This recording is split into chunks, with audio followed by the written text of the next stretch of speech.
Hello and welcome back to the channel. Today we'll be talking about the ideal summer for Manchester United. Now I just want to preface this by saying this is not what I think they'll do.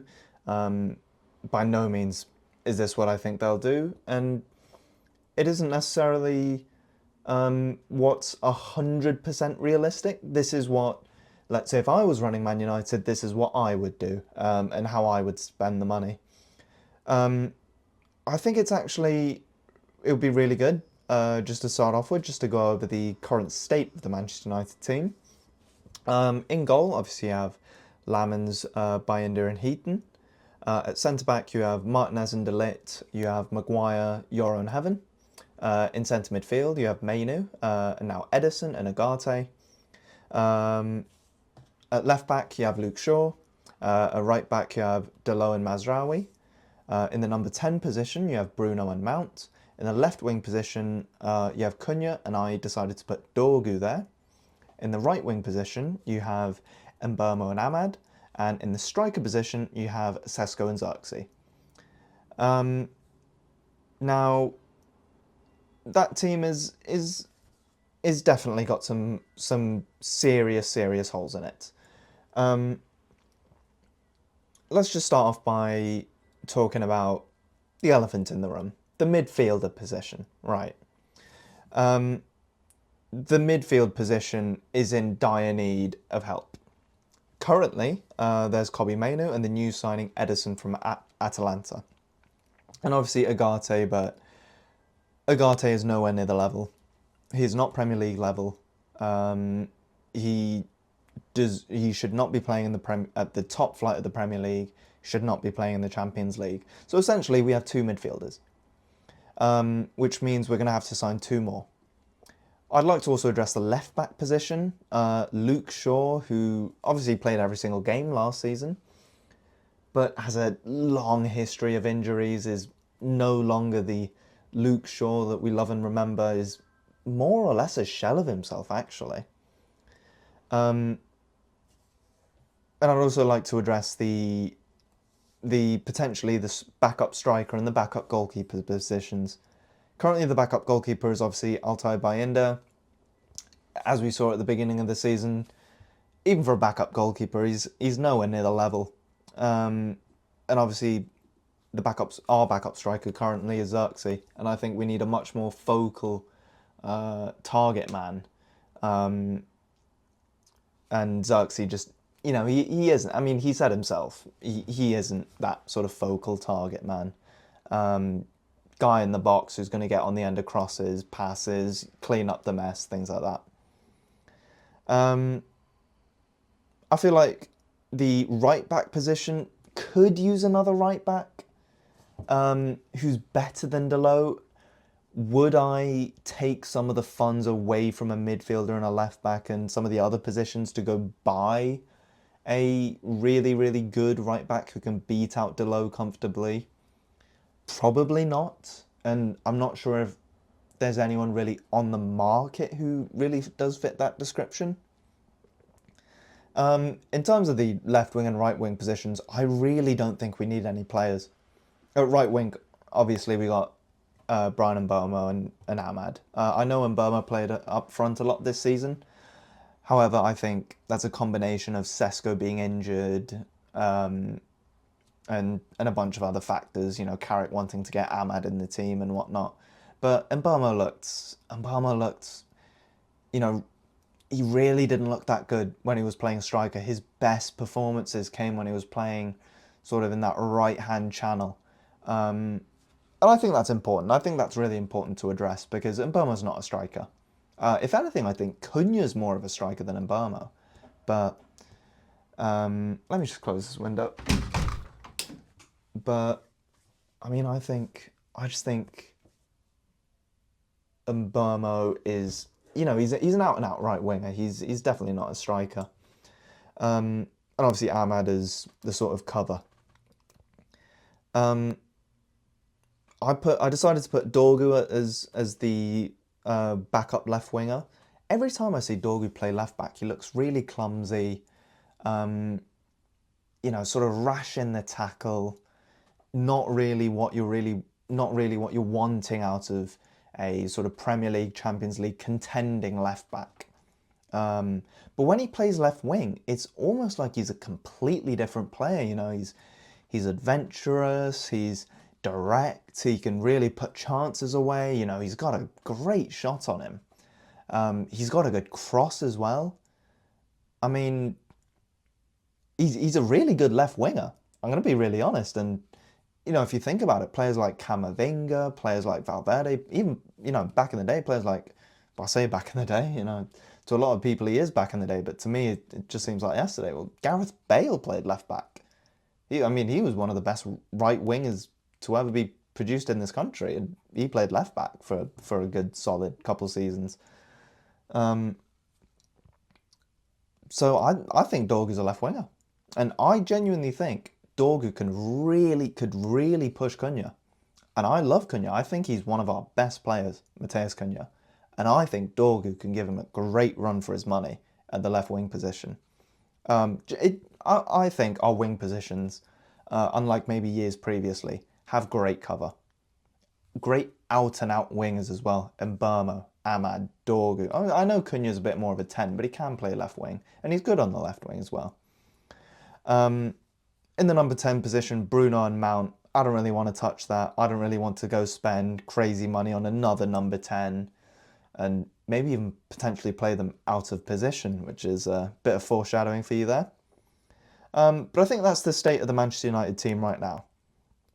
I'm going to start off with outgoings. Obviously, I want to try and sell these players. It probably is more likely that actually all of these players go out on loan instead of, you know, being sold. But Marcus Rashford, it looks more and more likely that Barcelona will not trigger the £26 million option to buy clause, which is, I mean, how do you feel about that for Rashford? I mean, I feel like Rashford's had a great season for Barcelona. I feel like he has a great chance of actually starting for England in this World Cup, and England's starting or second choice left winger, and Barcelona don't want to pay £26 million for him. It's a bit ridiculous in my opinion. But Marcus Rashford is my first outgoing, along with Andre Onana. I never want to see Andre Onana ever suit up for Manchester United, even on the bench, ever again in my lifetime. Obviously, I didn't have my YouTube channel around when De Gea left, but I was absolutely devastated. I was absolutely devastated to hear that we let De Gea go and we brought Onana in. I was never confident on Onana from the start, but that's obviously a video for a different day. But Andre Onana, I feel like is, and in my obviously ideal off-season or ideal transfer market, would be out the door. 3 more players that I would like to see out the door. Not that I dislike these players, but I would just like to see sort of moved on because it hasn't worked out. Xerxes, Ugarte, and Altay Bayindir. Xerxes, I can see it. There's a good player in there somewhere, but I like players who have a role and play that role. Xerxes is not a number 9. He's not really a number 10. I'm not sure what he is. I'm not sure what he does. But he's a good footballer. He's a good footballer. But we need specialists in specialist positions. So, unfortunately, I would like to sell Joshua Xerxes. I admit I was very excited when Joshua Xerxes signed, but I guess not everything's always worked out. So I would like to sell Joshua Xerxes. Obviously, I'd like to sell Manuel Ugarte. When he signed, I said I thought it was a huge mistake, and turns out it was a huge mistake. Ugarte is one of the worst signings and one of the worst midfield players that I've ever had the displeasure to watch at Manchester United. And Altay Bayindir, we saw at the start of the season, even for a backup keeper, again, he's nowhere near the level. So those 5 players, Marcus Rashford, Onana, Xerxes, Ugarte, and Bayindir, I would like to sell. I don't reckon we could, realistically, I think Man United will try and move all those 5 players on. I don't think Man United can get even £30 million out of those 5 signings, because they're going to loan Onana, loan Xerxes, loan Agati. They might sell India and they might sell Marcus Rashford, but they'll struggle getting even £30 million out of them. But on to the more exciting part, as to who I would sign for Manchester United. I would make the top priority, and people who are close to me know this as well. I would put everything, absolutely everything, throw everything at Elliot Anderson from Nottingham Forest. I think Elliot Anderson has the potential to be one of the best midfield players in the world, if not the best midfield player in the world. I think he's had a better season than most midfielders in the world. I think in terms of just British-born midfielders in the Premier League, he's had the second best season behind Declan Rice. In terms of an individual performance, I think he's better than Jude Bellingham now. Like, if you said to me, and this might seem crazy, but if you said to me, would you rather have Jude Bellingham in your midfield or Elliot Anderson? I'm taking Elliot Anderson. I'm sorry, I'm taking Elliot Anderson. I think he is that good of a football player. Do I think he's worth £100 million? Absolutely. Absolutely. Declan Rice went for £100 million from West Ham to Arsenal, and he was a year older than Elliot Anderson is now. And he's been an excellent signing.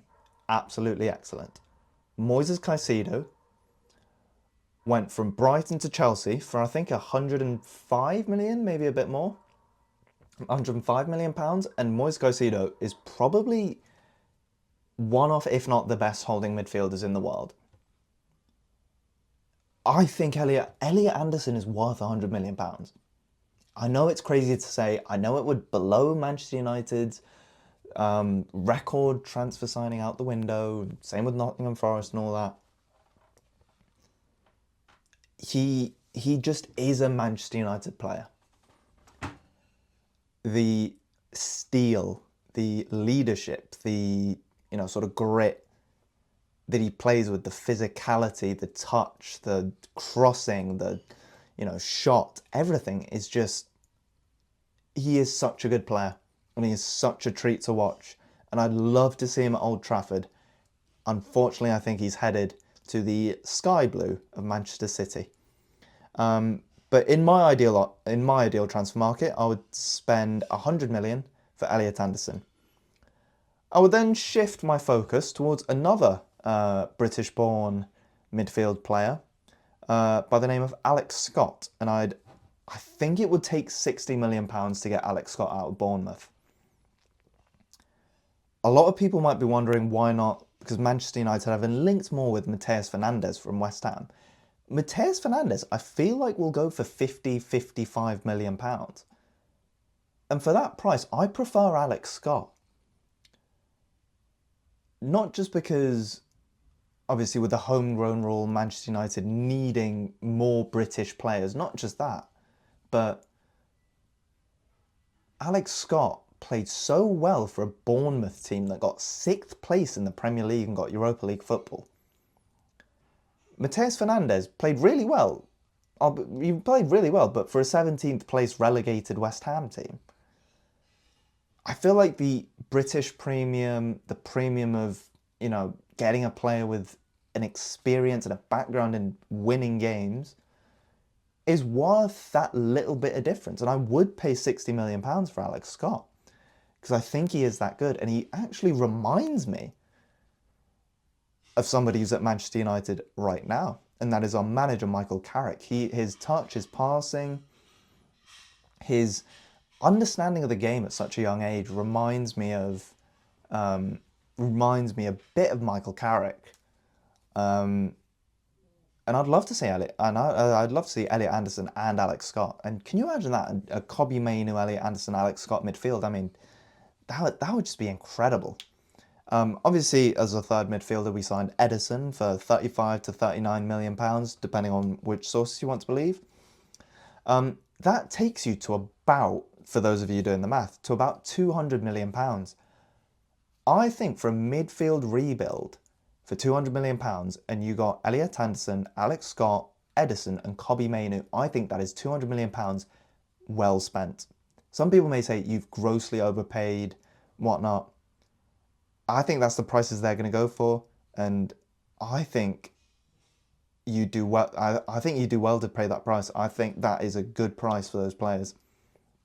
A lot of people forget, yeah, they're not worth that now, but these players like Alex Scott, Elliot Anderson are gonna be worth the price you pay.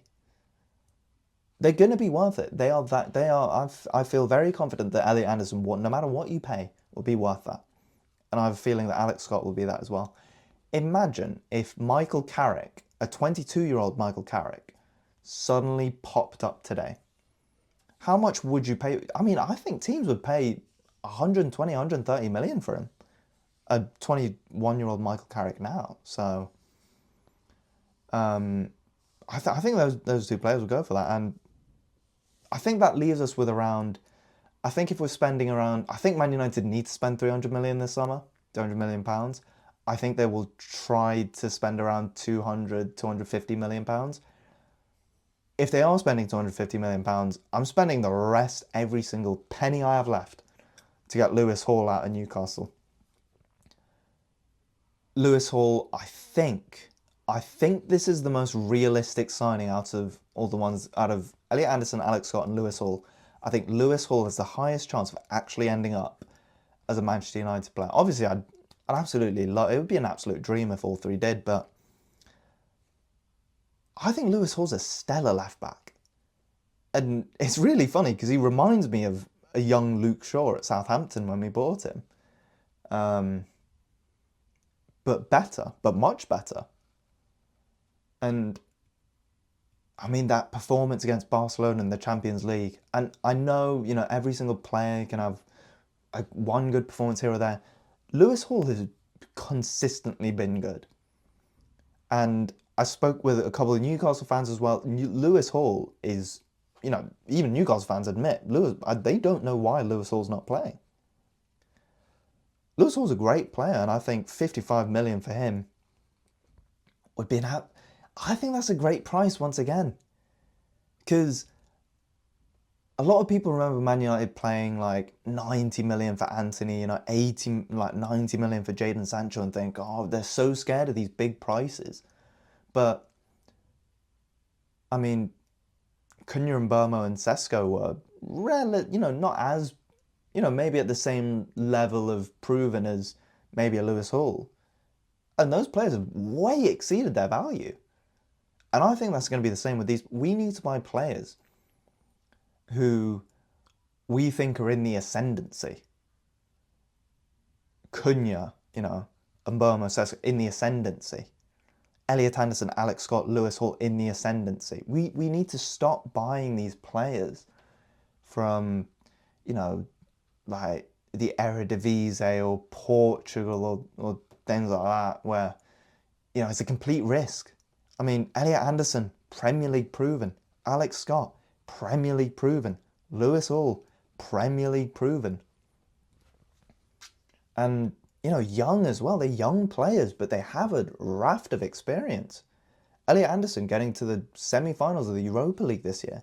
Alex Scott being part of a winning team. Lewis Hall having Champions League experience on the biggest stage. On the biggest stage against Barcelona, Lewis Hall absolutely just pocketed Yamal. I mean, what more experience do you want? They're the right fit, they're the right age. I think no matter what price you pay, you're going to get a good player. It's like saying this. It's almost like saying, would you pay, knowing what you know, would you have paid £500 million for Lionel Messi? Of course you would. Of course you would. Well, not now, obviously, but let's say Messi was 23 years old. Would you pay £500 million for him? Of course you would. Of course. Who wouldn't? But obviously, back in the day, if you mention it, people say, oh, no, well, it's too much to risk on. You got to risk it sometime. And I think these are the right players to risk it on. The problem with Man United is we've been risking it on the wrong players. Jadon Sancho, Anthony, players like that. We've been risking a high fee on bad players. I mean, we spent 80 million on Harry Maguire. Obviously, the 80 million price tag is too steep, but has Maguire not been kind of worth it? He's still at the club. He's still playing at quite a high level. I mean, a lot of people have laughed at £80 million for Maguire. I mean, he's been a good signing. So I think these are the players that Man United need to get. And obviously, if there's some money left over or whatnot, would like to get a backup striker, maybe like a Mateta, and a backup goalkeeper, maybe.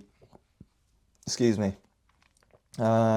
Maybe some, backup goalkeeper. I mean, I'm not really keeping up with the backup goalkeeper market, but I mean, Vitek, who's part of the youth system, looks quite nice. I mean, if we don't want to buy a backup goalkeeper, I'd like to use maybe Vitek as a backup goalkeeper and have Tom Heaton as our third, or maybe use Heaton as our backup, loan out Vitek and buy like a really cheap sort of backup keeper. I wouldn't mind that, but I think these four players, Anderson, Scott, Edison and Lewis Hall, could really boost this team. I mean, that would be incredible. What I don't want to see is us spending 85, 90 million pounds on Morgan Rogers from Aston Villa. And Morgan Rogers is, don't get me wrong, he is a fantastic player.